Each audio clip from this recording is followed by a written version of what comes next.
After simmering for 2 hours, add some heavy cream, as much as your taste buds allow, and then I add some thyme.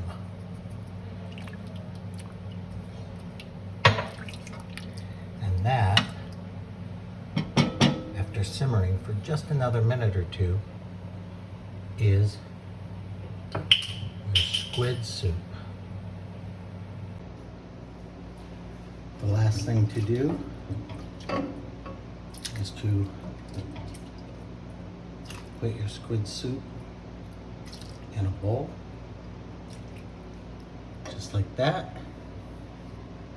Add some fresh celery leaves off the top, and we are ready to dig in.